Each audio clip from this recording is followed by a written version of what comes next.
నుంచి బయటకు వెళ్ళిపోవడం, మరి ఇది ఫ్యాక్ట్, ఇది నిజమైతే రావట్లేదు, రికార్డ్స్ లో వేరేగా ఉంది. దాని ఓపెన్ గా చాలా మీటింగ్స్ లో చెప్పాను. దురదృష్టవశాత్తు మన రైతు అనే పదాన్ని, ఫార్మర్, ఏ చట్టంలో కూడా చాలా చట్టాలు వచ్చాయి. కారణం ఉంది, ఎందుకంటే భూమి చేసే రికార్డ్స్ లో ఉంటుంది కాబట్టి. ఒకప్పుడు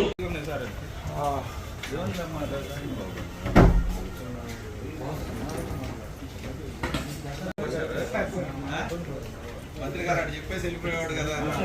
ఇక్కడ పెట్టారు సార్. రావణేవాడు ప్రభుత్వం వచ్చిన తర్వాత ఒక పగడ్బందీ కౌలు రైతుల చట్టాన్ని తీసుకురావాలని చెప్పి నిర్ణయించాము. చట్టాన్ని రూపొందించాం.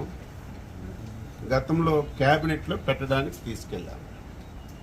నాకు కూడా ఎంత వేరం చట్టం తెచ్చి కౌలు రైతులకి న్యాయం చేద్దామనే తాపత్రయంతో ఉన్నాను తప్ప ఈ ఆలోచన రాలేదు. ముఖ్యమంత్రి గారు చట్టం చాలా మంచిది, దీనివల్ల కౌలు రైతులకి న్యాయం జరుగుతుంది, భూమికి రైతుకి చాలా అవినాభావ సంబంధం ఉంటుంది, ఇదేదో మనమే క్యాబినెట్లో కూర్చొని చట్టం పాస్ చేయడం కంటే దీన్ని వైడిగా డిస్కషన్ జరగాలి. కౌలు రైతులను పిలండి, రైతు సంఘాలను పిలండి, ఈ చట్టాన్ని ఒకసారి ఎక్స్ప్లెయిన్ చేయండి. ఇంకా ఏవైనా వారి సలహాలుంటే తీసుకొని 4 రోజులు ఆలస్యమైనా సరే ఒక పగడ్బందీ చట్టాన్ని తీసుకొద్దామని ముఖ్యమంత్రి గారు ఆదేశాలు ఇవ్వడం, ఈ రాష్ట్రంలో 7 ప్రాంతీయ సదస్సులు పెట్టాలని చెప్పి నిర్ణయం చేశాం. అందులో మొదటి సదస్సు గుంటూరులో ఈరోజు పెట్టాం. మేము చెప్పినటువంటి చట్టం ప్రతి ఒక్కరూ అందరూ కూడా హర్షించారు. ది బెస్ట్ చట్టం ఇది, ఇదే కానీ మీరు అమలు చేస్తే మాకు చాలా మేలు జరుగుతుందని అందరూ ముక్త కంఠంతో ఇది మంచి చట్టం అని అందరూ కొనియాడారు. 1-2 పాయింట్స్ కొత్తవి చెప్పారు, అవి కూడా యాడ్ చేస్తాం.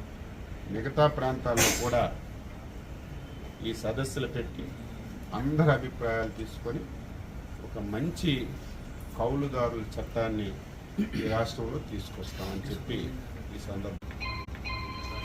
ఇది ఏదైతే ఈ కౌలు చట్టం స్టేట్ గవర్నమెంట్కి సంబంధించింది, కేంద్ర ప్రభుత్వం ఎవరైతే రైతులు ఉన్నారో డైరెక్ట్గా రైతుల అకౌంట్లో వేసేస్తున్నారు. ఎట్టి పరిస్థితుల్లో మీరు కూడా ఈ విధానాన్ని ఎట్టి పరిస్థితుల్లో మార్చాలి. మీ మొత్తం డేటా అంతా మీకు ఇస్తాం. ఇక్కడ ఎవరు కౌలు రైతులు, ఎవరు ఒరిజినల్ రైతులు అనేది ఇస్తాం. మీరు కూడా సహాయం చేయమని చెప్తే ఆయన మొన్న ఒక రిపోర్ట్ తయారు చేసి ప్రైమ్ మినిస్టర్కి ఇచ్చినట్టుగా తెలిసింది. మళ్ళీ ఢిల్లీలో మాట్లాడి కేంద్ర ప్రభుత్వం సహకారం కూడా డైరెక్ట్గా కౌలు రైతులకు అందడానికి